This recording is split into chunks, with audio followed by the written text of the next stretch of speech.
The year was 1759. The 7 Years' War, arguably the first World War, as it entailed fighting across every major continent, had been raging back and forth for 5 years, but this was the year that Britain was to gain the upper hand and begin her ascendancy to the position of the greatest empire in world history.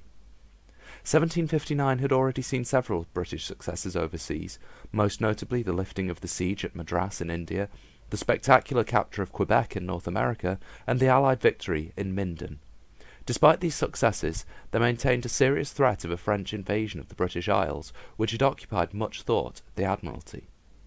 Earlier in the year, the French had indeed begun to formulate plans for just such an invasion, and Admiral Sir Edward Hawke had been dispatched by the Admiralty to maintain a blockade of France.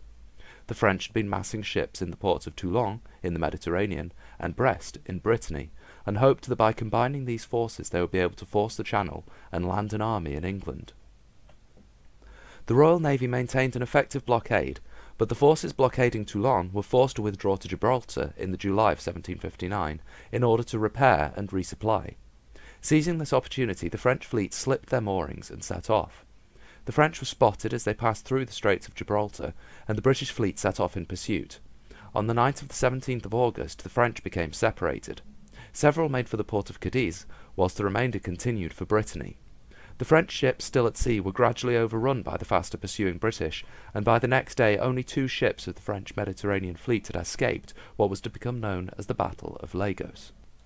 Despite news of this disaster reaching France, the decision was made to proceed with the invasion, and the Comte de Conflans marshalled his ships of the line and prepared to make for the Gulf de Morbihan to rendezvous with the assembled army and transport barges. The British blockading fleet had been forced to take shelter back in England after a powerful gale, and this withdrawal again granted the French forces the opportunity to slip out of harbour and make for Quiberon Bay. The bad weather slowed the French, and news was able to reach Admiral Hawke, who immediately set sail in pursuit. A squadron of 5 British ships of the line and 9 frigates had been left in Quiberon Bay under Robert Duff, and these were likewise warned of the French movements and set off to intercept. On the morning of November the 20th, Conflans spotted the ships of Duff's squadron and moved to attack them. Duff withdrew in the face of the overwhelming French force, but as the French pursued they lost their formation and were still scattered as Hawke's main force arrived. In the face of the sudden appearance of this larger British force and the continued stormy weather, Conflans made the fateful decision to withdraw into the bay, hoping that the rocks and shoals would deter the British. By 2:30 in the afternoon of November the 20th, the French ships were rounding the tip of the peninsula, and the first shots of the battle were fired from HMS Warspite. Undeterred by the natural defences, the British closed in. Admiral Hawke believed that by keeping close to the French ships, he could allow them to act as his guides.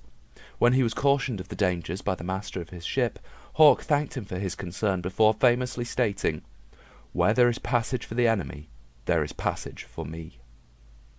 The French rearguard were gradually drawn into individual ship engagements. The flagship of the rear division, the Formidable, struck their colours after a fierce battle with HMS Resolution, and 3 further French ships were overrun. The 74-gun Thésée was foundered by HMS Tourville.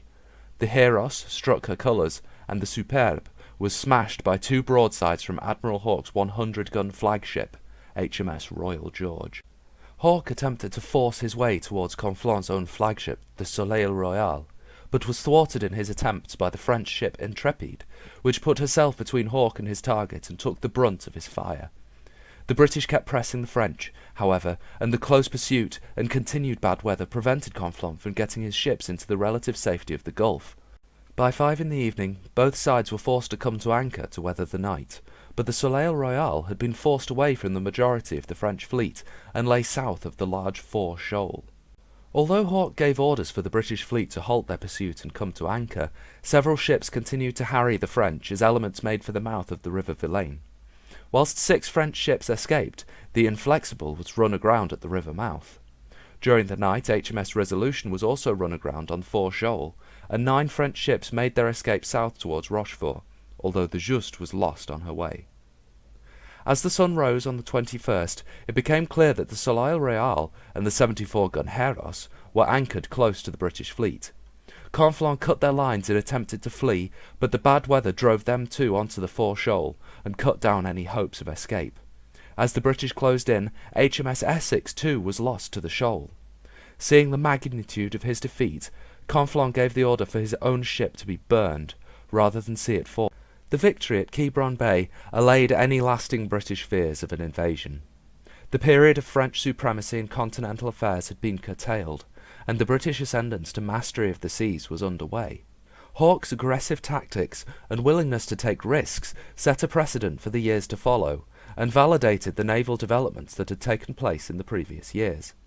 Quiberon Bay was the last great victory of 1759, the Annus Mirabilis, or Year of Great Victories, that inspired the anthem Heart of Oak, which remains the official march of the Royal Navy to this day.